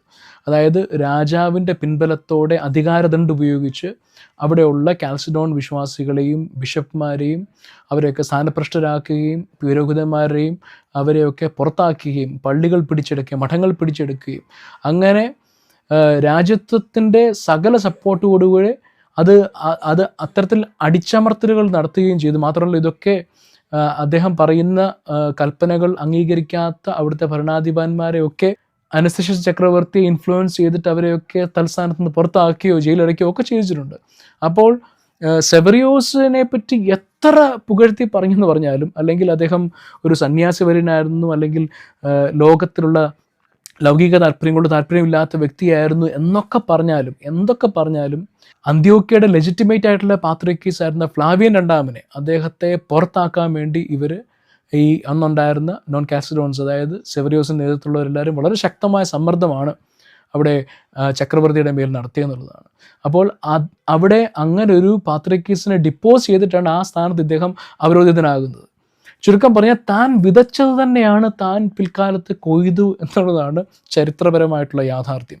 അപ്പം എത്രമാത്രം സെവറിയോസിൻ്റെ ഈ വക കാര്യങ്ങളൊക്കെ പറഞ്ഞ് ഉയർത്തിയാലും തൻ്റെ പ്രവർത്തനങ്ങൾ, തൻ്റെ കയ്യിലിരിപ്പ് മോശമായിരുന്നു എന്നുള്ളത്. മോശം എന്ന് പറഞ്ഞാൽ മറ്റുള്ളവരോട് ഒരു ദൈന്യതയില്ലാത്ത ഒരു ദുഷ്ട സ്വഭാവമുള്ള ഒരു മനുഷ്യനായിരുന്നു. താൻ പറഞ്ഞത് മാത്രമാണ് ശരി എന്നുള്ളതും താൻ പറഞ്ഞത് ശരിയാക്കാൻ വേണ്ടി എന്തും റീഇൻറ്റർപ്രറ്റ് ചെയ്യുന്ന റീറൈറ്റ് ചെയ്യുന്ന പ്രകൃതക്കാരനായിരുന്നു എന്നുള്ളതും അദ്ദേഹത്തിൻ്റെ ചരിത്രത്തിൽ നമുക്ക് കൃത്യമായിട്ട് മനസ്സിലാക്കിയെടുക്കാൻ സാധിക്കുമെന്നുള്ളതാണ്. കോപ്റ്റിക് സഭയ്ക്ക് അന്ന് ഒരു ലീഡർഷിപ്പ്, ഒരു പ്രോപ്പർ ലീഡർഷിപ്പ് ഉണ്ടായിരുന്നില്ല. അവരുള്ളവരൊക്കെ തിയോളജി, ഞാൻ കഴിഞ്ഞ വീഡിയോയിലും വളരെ കൃത്യമായിട്ട് പറഞ്ഞിരുന്നു, അവിടെ ഉള്ളവർക്കൊക്കെ പ്രോപ്പർ അതായത് ലീഡേഴ്സ് ഉണ്ടായിരുന്നു, പക്ഷേ അവർക്ക് തിയോളജിയൻസ് ആയിരുന്നില്ല. അവരൊക്കെ പൊളിറ്റിക്കലായിട്ട് അവർക്കൊക്കെ കാര്യങ്ങൾ ചെയ്യാനൊക്കെ അറിയായിരുന്നു. വളരെ ശക്തമായിട്ടുള്ള സംഘടനയായിരുന്നു അവരുടേത്. പക്ഷേ ഒരു തിയോളജിക്കലി ആ സംഘടനയെ അല്ലെങ്കിൽ ആ സമാന്തര സംഘടനയെ സ്പീർഹെഡ് ചെയ്യാനായിട്ട് അവർക്ക് ആരുമില്ലായിരുന്നു. അവിടെയാണ് സെവറിയോസ് വരുന്നത്. അതായത് അന്ത്യോക്യ വിട്ടിട്ട് സെവറിയോസ് എന്തുകൊണ്ട് റീകൺസീൽ ചെയ്യാതെ, അല്ലെങ്കിൽ രാജാവുമായിട്ട് വെറുതെ പ്രശ്നങ്ങൾ സൃഷ്ടിച്ച്, പുതിയ രാജാവ് വന്നപ്പോൾ അദ്ദേഹത്തിന് വേണമെങ്കിൽ കുറച്ചൊക്കെ ഒതുങ്ങാമായിരുന്നു. അത് ചെയ്യാതെ രാജാവുമായിട്ട് കൺസൾട്ട് ചെയ്യാതെ രാജാവിൻ്റെ ഉത്തരവുകൾ ലംഘിച്ചുകൊണ്ട് തന്നെ പരസ്യമായിട്ട് അദ്ദേഹത്തിനെതിരെ ക്യാമ്പയിൻ ചെയ്ത് അദ്ദേഹത്തോട് കൺസൾട്ട് ചെയ്യാതെ ബിഷപ്പ്മാരെ വാഴിച്ച്, പ്രത്യേകിച്ച് പ്രശ്നകലുഷിതമായിട്ടുള്ള സ്ഥലങ്ങളിൽ പുതിയ ബിഷപ്പ്മാരെ വാഴിച്ച് അത്തരത്തിൽ മുന്നോട്ട് പോയതെന്താണ്? വെറുതെ പ്രശ്നത്തിലേക്ക് അദ്ദേഹം തന്നെ വഴുതി വീഴുകയായിരുന്നു, അല്ലെങ്കിൽ പ്രശ്നങ്ങൾ അദ്ദേഹം വിളിച്ചു വരുത്തുകയായിരുന്നു. അത് വേണമെങ്കിൽ അദ്ദേഹത്തിന് ഒഴിവാക്കാമായിരുന്നു. കാരണം പുതിയ രാജാവ് വന്നു, അപ്പം ആ നേരത്തെ പോലത്തെ തൻ്റെ അടിച്ചമർത്തൽ പ്രവർത്തനങ്ങൾ നടത്താൻ സാധിക്കയില്ല എന്നൊരു അണ്ടർസ്റ്റാൻഡിങ്ങിൽ വന്ന് ബുദ്ധിപൂർവ്വം അദ്ദേഹത്തിന് വേണമെങ്കിൽ മുന്നോട്ട് പോകാമായിരുന്നു. പക്ഷെ എന്തുകൊണ്ട് അദ്ദേഹം ഇങ്ങനെ ചെയ്തു എന്നൊരു ചോദ്യമുണ്ട്. അപ്പോഴാണ് നമ്മുടെ പ്രിയപ്പെട്ടവരൊക്കെ പറയും അദ്ദേഹത്തിന് സത്യവിശ്വാസമായിരുന്നു ഇമ്പോർട്ടൻ്റ് ആയിട്ടുള്ള കാര്യം എന്ന് പറയും. പക്ഷേ അതല്ല അതിൻ്റെ യാഥാർത്ഥ്യം എന്നുള്ളതാണ്. നമ്മൾ അന്ത്യോക്യയുടെ അന്നത്തെ ഒരു അവസ്ഥയും ചരിത്രമൊക്കെ നമ്മൾ മനസ്സിലാക്കണം. അന്ത്യോക്യ പാട്രിക്കേറ്റിന് പറ്റിയ ഒരു അപജയം, അതായത് അന്ത്യോക്യ പാട്രിക്കേറ്റിന് അന്ന് പറ്റിയ ഒരു പ്രശ്നം എന്ന് വെച്ചാൽ, ഒരുപാട് അതിന് മുമ്പുണ്ടായിരുന്ന പാത്രിക്കീസുമാർ ഹെറസിയിൽ വീണുപോയി. അതായത് അരിയനിസം പരസ്യമായിട്ട് പഠിപ്പിച്ച പാത്രിക്കീസുമാർ അതിന് മുമ്പുണ്ടായിരുന്നു, ലിസ്റ്റ് ഓഫ് പാട്രിയാർക്സ് ഉണ്ടായിരുന്നു. അങ്ങനെ പാട്രിയാർക്കേറ്റ് തന്നെ പലവട്ടം ഹെറസിയിലേക്ക് വീണുപോയ ഒരവസ്ഥയുണ്ട്. അത് അന്ത്യോക്യയുടെ മാത്രം ഒരു ചരിത്രമാണ്. അങ്ങനെ അന്ത്യോക്യയുടെ ആ പഴയ ഗ്ലോറി, അതായത് യൂസേബിയസ് അന്ത്യോക്യയെ പറ്റി പറയുമ്പോൾ വളരെ കൃത്യമായിട്ട് അദ്ദേഹം എഴുതുന്നത് സെക്കൻഡ് ടു റോം, അതായത് റാങ്കിങ്ങിൽ യൂസേബിയസ് എഴുതുന്ന കാലഘട്ടത്തിൽ it was second to Rome എന്നുള്ള നിലയിൽ പറയുന്നുണ്ട്. ആ നിലയിലിരുന്ന അന്ത്യോക്യ പിന്നീട് ആ 2ാം സ്ഥാനം അലക്സാണ്ട്രിയയ്ക്ക് കൊടുക്കേണ്ടി വന്നു. അലക്സാണ്ട്രിയ മുന്നോട്ടേക്ക് വന്നു. 3ാം സ്ഥാനത്തിലേക്ക് അന്ത്യോക്യ പോയെന്നുള്ളതാണ്. അങ്ങനെ റോമിന് ശേഷം 2ാം സ്ഥാനം ഉണ്ടായിരുന്ന അന്ത്യോക്യ പിന്നീട് അത് 3ാം സ്ഥാനത്തേക്ക് അന്ത്യോക്യ പോയെന്നുള്ളതാണ്. കോൺസ്റ്റന്റിനോപ്പിൾ വന്നപ്പോഴത്തേക്ക് അത് 4ാം സ്ഥാനമായി മാറി. കോൺസ്റ്റന്റിനോപ്പിൾ വന്നപ്പോഴത്തേക്ക് 1ാം സ്ഥാനം റോമിനും 2ാം സ്ഥാനം കോൺസ്റ്റന്റിനോപ്പിളിലും 3ാം സ്ഥാനം അലക്സാണ്ട്രിയയ്ക്കും. ആ 3ാം സ്ഥാനത്തിലേക്ക് വന്നതിൻ്റെ പ്രശ്നമാണ് എഫെസോസ് കൗൺസിലുമായിട്ടൊക്കെ ബന്ധപ്പെട്ട പൊളിറ്റിക്സ് എന്നുള്ളതാണ്. അപ്പോൾ അവിടെയും ആ വിഷയം വന്നു. അലക്സാണ്ട്രിയയ്ക്ക് ആ വിഷയം വന്നു. അവർ 2ാം സ്ഥാനം നഷ്ടപ്പെട്ടു എന്നുള്ള വിഷയം വന്നു. കാരണം ചക്രവർത്തിയുടെ വസതി എന്നുള്ളത് ഇങ്ങോട്ടേക്ക് മാറിയപ്പോൾ കോൺസ്റ്റന്റിനോപ്പിൾ എന്ന് പറയുന്ന പുതിയൊരു പാട്രിക്കേറ്റ് ഉണ്ടാവുകയാണ്.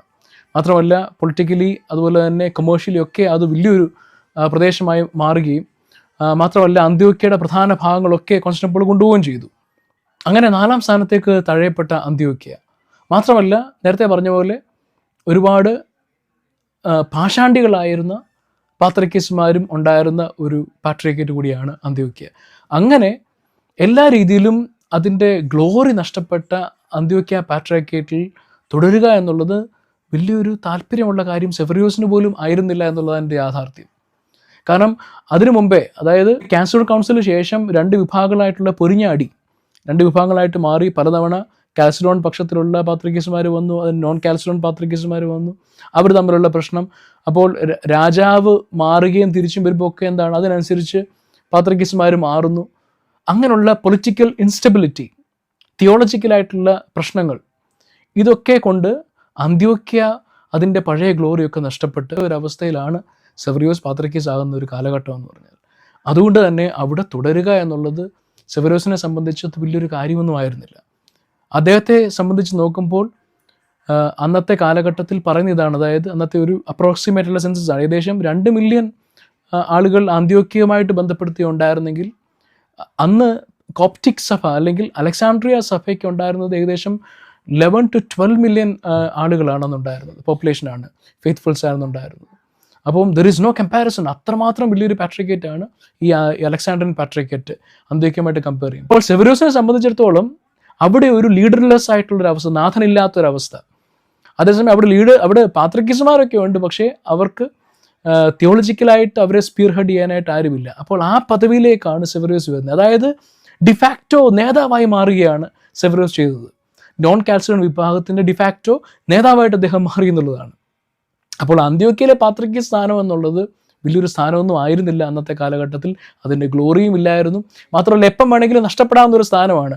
ഇദ്ദേഹം തന്നെ ഒരു പാത്രിക്കീസിനെ ഇവർ സമ്മതം ചെലുത്തിയ ഫ്ലാവിയനെ പുറത്താക്കി ഡിപ്പോസ് ചെയ്തതിന് ശേഷമാണ് ഇദ്ദേഹത്തിന് അവസരം കിട്ടുന്നത് തന്നെ. അങ്ങനെയാണ് സെവറിയോസ് ആയത്. അത് ചുരുക്കം പറഞ്ഞാൽ ഇദ്ദേഹം വിതച്ചതിനെ അദ്ദേഹത്തിന് കൊയ്യും എന്നുള്ള അദ്ദേഹത്തിന് അറിയാമായിരുന്നു. അദ്ദേഹത്തെ സംബന്ധിച്ച് അതായിരുന്നില്ല അദ്ദേഹത്തിൻ്റെ അൾട്ടിമേറ്റ് ആയിട്ടുള്ള ഉദ്ദേശം, ലക്ഷ്യം എന്നുള്ളതാണ്. അപ്പോൾ ആ അവസരം കിട്ടിയപ്പോൾ താൻ എക്സൈൽ ചെയ്തു എന്നുള്ളതാണ്.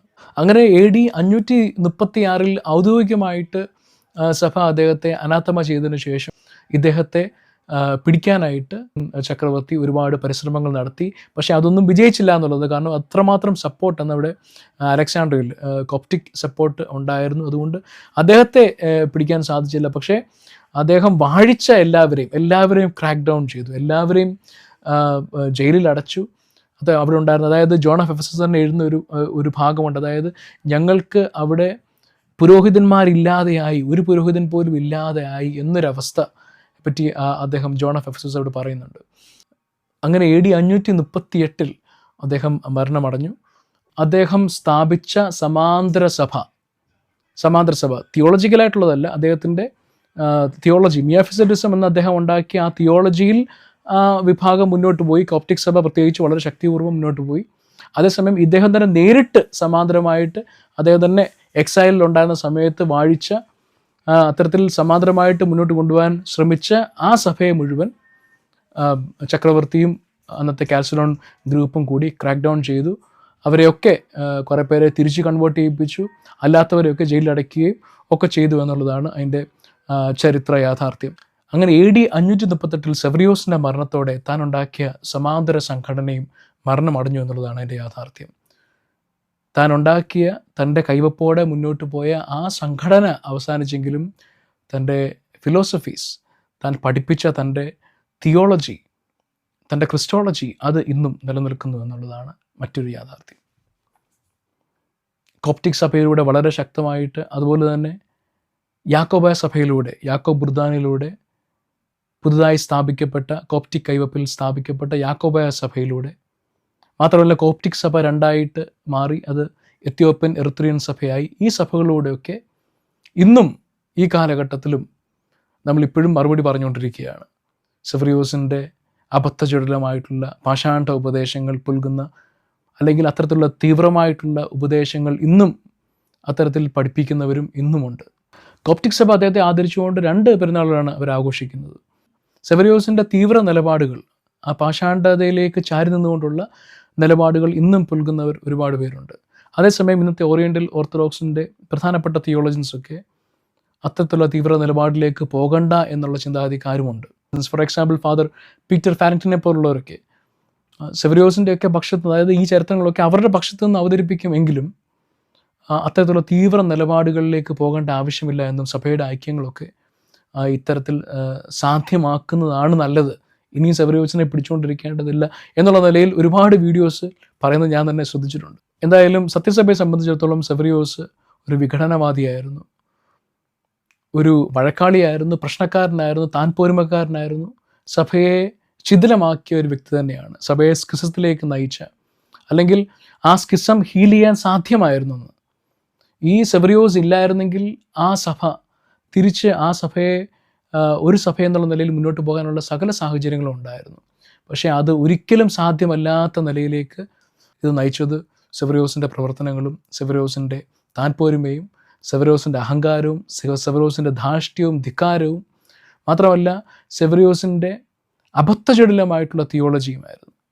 സെഫറിയോസിൻ്റെ ഖബർ ഈജിപ്തിലായിരുന്നു. പിന്നീട് അത് സിറിയാക്ക് ഓർത്തഡോക്സ് സഭ, യാക്കോബായ സഭയ്ക്ക് കോപ്റ്റിക് സഭ കൈമാറി. അദ്ദേഹത്തിൻ്റെ ഭൗതികാവശിഷ്ടങ്ങൾ, റിലീക്സ് ഒക്കെ ഇന്ന് സ്ഥിതി ചെയ്യുന്നത് അച്ചാനയിലാണ്.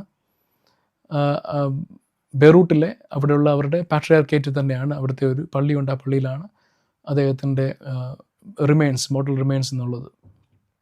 നബി പറഞ്ഞ പോലെ 8th സെഞ്ച്വറിക്ക് ശേഷം ഉണ്ടാക്കിയെടുത്ത അദ്ദേഹത്തിൻ്റെ മേൽ ആട്രിബ്യൂട്ട് ചെയ്യപ്പെട്ട ഒരുപാട് മിറക്കിൾസും അത്തരത്തിലുള്ള കഥകളൊക്കെ ഉണ്ട്. അതൊക്കെ സത്യമായിരുന്നെങ്കിൽ ഇന്നും അതൊക്കെ നടക്കേണ്ടത് തന്നെയായിരുന്നു. അദ്ദേഹത്തിൻ്റെ പേരിൽ അപ്പറിഷൻസ് വരെ അവർ പറഞ്ഞിട്ടുണ്ട്, അദ്ദേഹം പ്രത്യക്ഷപ്പെട്ട് പറഞ്ഞിട്ടുള്ള കാര്യമൊക്കെ എന്നൊക്കെയുള്ള നിലയിൽ അങ്ങനെയൊക്കെ കാര്യങ്ങളുണ്ടായിട്ടുണ്ട്. ഇന്ന് ബെയ്റൂട്ടിലെ അവരുടെ പാത്രിക്കൽ സെൻറ്ററിൽ അദ്ദേഹത്തിൻ്റെ മോട്ടൽ റിമെയിൻസ് അവിടെ ഉണ്ട്, റിലീക്സ് അവിടെ ഉണ്ട്. അവിടേക്ക് ആരും പിൽഗ്രിമേജിന് പോകാറില്ല. അവിടെ പോയി പ്രാർത്ഥിച്ച് ആർക്കും സൗഖ്യം കിട്ടിയതായിട്ടൊന്നും ഒരു റിപ്പോർട്ടും ഇന്നേ വരെ ഉണ്ടായിട്ടില്ല. അത്തരത്തിലുള്ള മിറക്കിൾസ് ഒന്നും നടക്കുന്നതായിട്ട് നമ്മൾ കേട്ടിട്ടില്ല. അതേസമയം ലിറ്റർജിക്കലായിട്ടുള്ള അവിടെ പ്രേയേഴ്സും അവർ പറയുന്ന ദുഃഖ്രോനെയൊക്കെ അവിടെ കൊണ്ടാടുന്നുണ്ട്. അതൊക്കെ ശരിയാണ്. പക്ഷേ ഇത്തരത്തിലുള്ള മിറക്കിൾ, റോങ്ലി ആട്രിബ്യൂട്ട് ചെയ്യപ്പെട്ട മിറക്കിൾസൊക്കെ ഇന്നും അങ്ങനെ ആയിരുന്നെങ്കിൽ നടക്കേണ്ടതായിരുന്നു. അതൊന്നും ഇല്ല എന്നുള്ളത് ഈ പറഞ്ഞതിനും ഒരു തെളിവ് തന്നെയായിട്ട് ഇരിക്കുന്നു എന്നുള്ളതാണ്. അങ്ങനെ AD 538 സെഫറിയോസിൻ്റെ ഭരണത്തോടെ സെഫറിയോസ് താൻ കെട്ടിപ്പണിത സംഘടന എന്നുള്ളത് അത് അസ്തമിച്ചു. അതേസമയം തൻ്റെ ആശയങ്ങൾ, തൻ്റെ തിയോളജിയൊക്കെ മുന്നോട്ട് പോയി എന്നുള്ളതാണ്.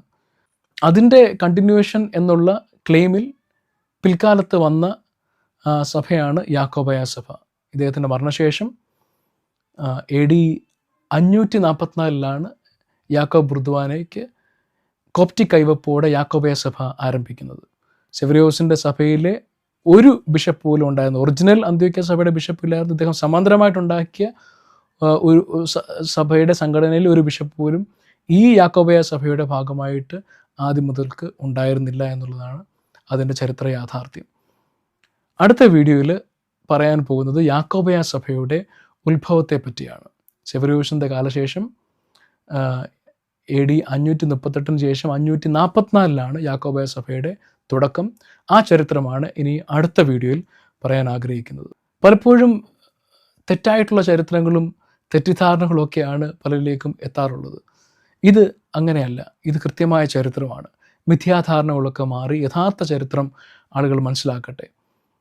അല്ലാതെ മറ്റു ചിലരൊക്കെ ചെയ്തതുപോലെ മാർപ്പാപ്പമാരുടെ ചരിത്രം ഒക്കെ പറയുക, അതുപോലെ തന്നെ അവരുടെ കണ്ടംപററി ഹിസ്റ്റോറിയൻസ് ആരും രേഖപ്പെടുത്താത്ത 400-500 വർഷത്തിന് ശേഷം നടത്തിയ ഇൻ്റർപൊളേഷൻസ്, അതിലൂടെയുള്ള പിന്നീട് വന്ന ഫിക്ഷണൽ സ്റ്റോറീസ്, നോവൽസൊക്കെ സത്യമെന്നുള്ള നിലയിൽ ആൾക്കാരുടെ മുൻപിൽ അവതരിപ്പിക്കുക, അത്തരത്തിലുള്ള പരിപാടികൾ, കുൽസിത പ്രവൃത്തികളൊന്നും ചെയ്യാനായിട്ട് ഞങ്ങളാരും തുനിയുന്നില്ല, ഞങ്ങളത് ചെയ്യുകയുമില്ല. അപ്പോൾ യഥാർത്ഥമായിട്ടുള്ള ചരിത്രം തന്നെ പറയാനായിട്ട് ആഗ്രഹിക്കുന്നത് കൃത്യമാകണമെന്നും ഞങ്ങൾക്ക് വളരെ നിർബന്ധവുമുണ്ട്. ഈ ചാനൽ നിങ്ങൾക്ക് ഇഷ്ടമായെങ്കിൽ ലൈക്ക് ചെയ്യുക, ഷെയർ ചെയ്യുക, സബ്സ്ക്രൈബ് ചെയ്യുക. മാത്രമല്ല കമൻസും നിങ്ങൾക്ക് എഴുതാവുന്നതാണ്. ഞാൻ കൃത്യമായതിനൊക്കെ മറുപടി കൊടുക്കുന്നതുമാണ്. So stay tuned. നമുക്ക് അടുത്ത വീഡിയോയിൽ കാണാം. ദൈവം നിങ്ങളെ എവരെയും അനുഗ്രഹിക്കുമാറാകട്ടെ.